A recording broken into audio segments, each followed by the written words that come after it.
Okay, so people wonder why I have a love-hate relationship with the song Renegade.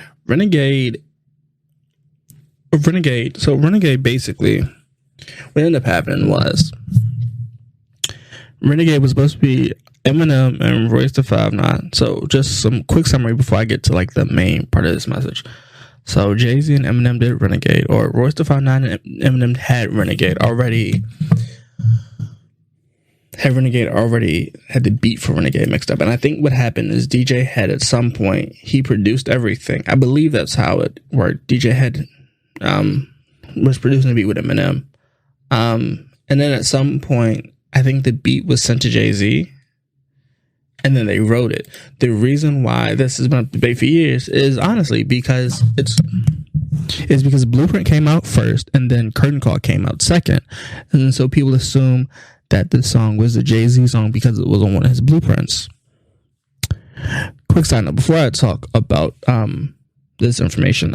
So Jackboy and Kodak signed Jackboy, and they have labels. And so basically when an artist has enough fame, some people end up breaking up and making their own. Like I think Dreamville is not Interscope, but I think is it Columbia Records? Might be Rockefeller actually.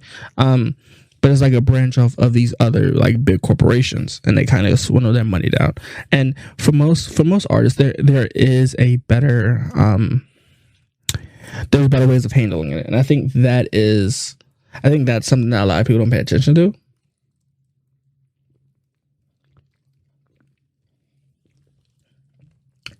But I'm going to talk about that. So this whole Jackboy and Kodak beef started because, from what I am aware of, it happened because at Rolling, I think it was Rolling Loud. He was on Rolling Loud, and then something happened at Rolling Loud that he was taken off the poster, and so I think this is his kind of response to it. Now I will say this: Jackboy is pretty brave to pick Renegade as a song to go to rap on. I think it's because a lot of people have rapped on this Renegade beat, and many have not been noticed for doing it. Freddie did it. I think Juice WRLD did it. Mace did it. Fab did it. A lot of people have done it, and I'm not sure, with the Jackboy being the last person that did it, and he's doing it before to address some information, which I think is fair. He's saying well, we're going to dive into the parts of these, because I think, parts of them is just saying he's basically, I think what he's calling is Kodak a fake or a fraud because of the stuff he's been through. And that's simply through the lines. He said he skipped school, breaking rules. I was considered a fool and flew off a porch. So especially in the South, I think the southern states, they used to have little porch swings that was like them chairs, and you would just swing on it, and they'd be right there outside on the porch. I think that's what he's referring to. He flew off the porch, and I think that's what he means, like little porch swings. And he says like I had something to prove, which I think people have competitions with them little, especially like in those smaller towns where you had the little porch swings, and you would just swing on them. And I think for that most part, it's not really a bad thing. I think that's why it's funny and understandable saying that he's kind of tough, and I get that. He says he used to always go back and forth with courts, which I think we understand why he's saying, a lot of rappers, especially when they're starting out young, this is the saying of no publicity is bad, any publicity is good. Which to some degree it might be, but depending on what it is, not necessarily always good. So he says he goes back and forth to court like most rappers do, especially artists when they're starting out. They end up going to court a lot to make videos or stuff like that, licensing issues. But he says when he went to prison, he learned how to fight and how to sharpen knives, which is a lot of things that people talk about in riots and stuff like that. When you are in a prison or in a jail, which is kind of a weird thing to notice, but it is something that you do notice nonetheless. Better adapt or lose your life, which I think is him kind of saying, I'm going to come for you and we're going to see how much you change.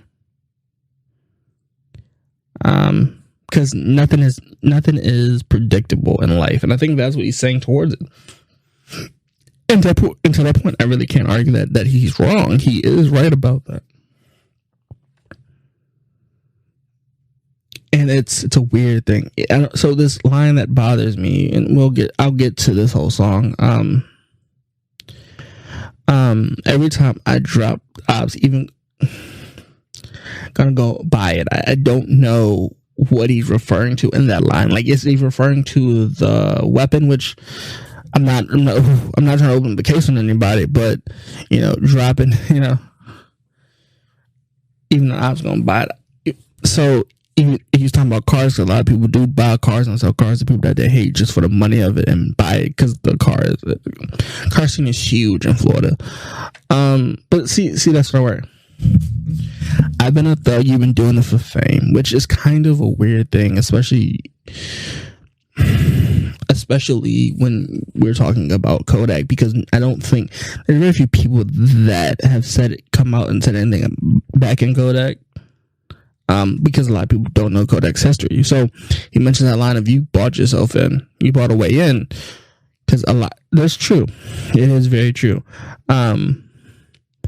Sometimes people do buy themselves into rap, or they have an affiliation into the rap game already, so they don't really have to struggle like most artists do.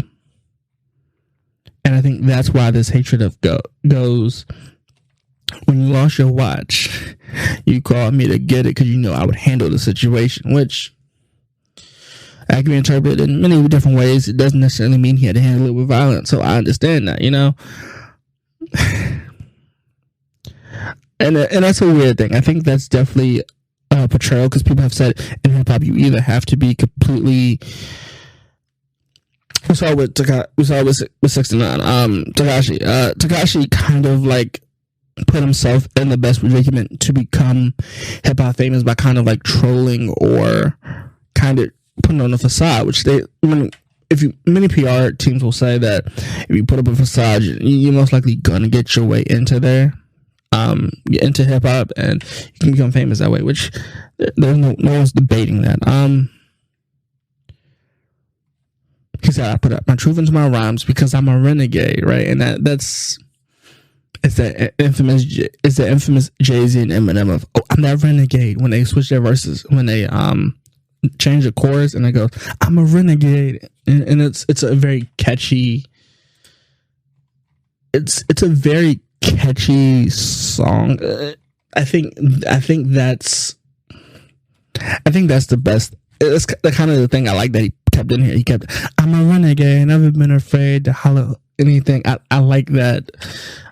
Especially when he sampled it, because I haven't heard that I'm a renegade, like that part of it being sampled and it being great. And I assume, since this was cleared, they heard it and they liked it.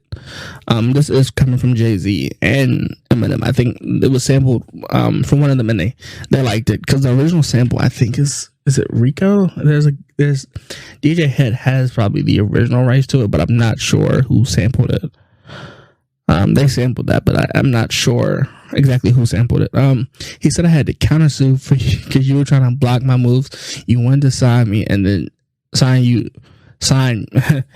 me to sign you, and then told around loud that you wouldn't appear. My success, which I think there are some rappers, especially where the person that co-signed them might hate them for being more famous than they are. And I don't know if that's the situation in this case. I think nationally, if we look at it, especially in the islands, Jackboy might be more popular, but if we go to the United States, I'd probably say Kodak is more, or the States say Kodak is very much,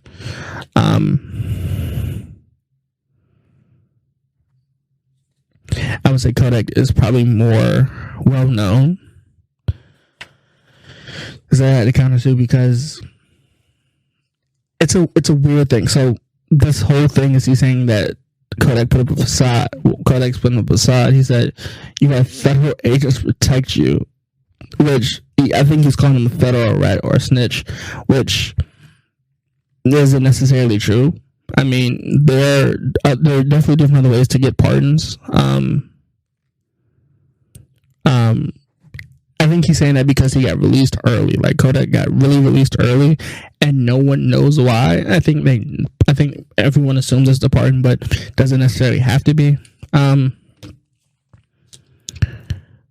But I think that's very much why he's going at this. I have no friends in the government, so even in this court case, you could call somebody in the government, and they could work this down and rule in your favor because you know people in the government as well.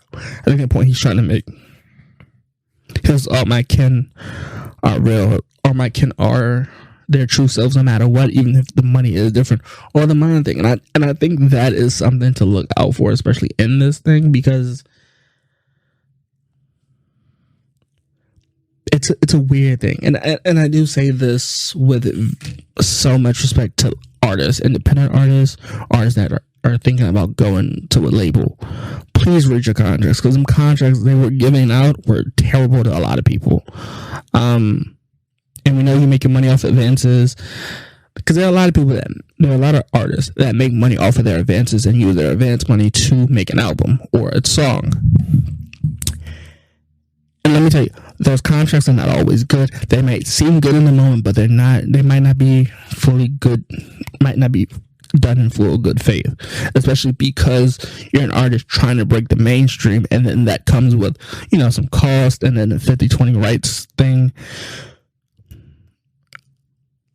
It's definitely a weird thing, and I think a lot of people assume if you're an artist and you sign another artist, you know the struggle, so you're cutting through this tape for that artist, and that's true for some people, but some people do not have enough clout, or some people do not have enough fame or reputation to cut through that tape or that wire to get their music put out whenever they want to. Because Jackboy did say he wanted to put out music, but he couldn't put out music when he wanted to, and that could be because of Kodak, or that could be because of the label. For example, TDE and Dreamville, Cole and Kendrick have been able to contact their label mates, or they're very close with Top Dog, and they're very close with each other. So if they want to push a song out, they can push it out, because there's not a person that's gonna go, you know what, we don't really like that song. Whatever you want to put out, you can put out. We're not worried about that. So, I think that's what he is really upset about. I think it's a thing of you're doing a lot of stuff to stay famous, and I think that, you know, that saying of all publicity is good, no matter if it's good or bad, it's still good. That might be truer now, but at one point it wasn't. And I think we're getting there. So I think this is more of him just calling him out, realizing, hey, you're not really what you talk about. You're selling this persona to people so you can sell music. Which, okay, that's acceptable, but they do say money doesn't change you. It just kind of improves your way of thinking. So we never know, or because Jackboy could be saying, hey, he's really from these situations he had to get away from. Kodak didn't have to do that, which, you know, that depends on how you see each label, because I think Jackboy's from Haiti, and Kodak is from Florida, but I'm not sure which part, right? So I think that's just what this is. It's a rebuttal back to what Kodak said, but I think it's more of, hey, I actually had to live this life to get there, to get to this label. So I'm not really worried about what you think, which that's not a bad way to think at all. That's the way you should think. But is it the right way to go with when you want to release music or something? There's ways around it, mixtapes, stuff like that. But a lot of artists don't drop mixtapes nowadays. I think it's very tricky when you get yourself into these contracts, and I don't think he read this contract thoroughly enough, because this contract he has now doesn't seem like he likes it, and I don't think they're going to renegotiate it now, but we can always see. It'll always change in time, so we'll see.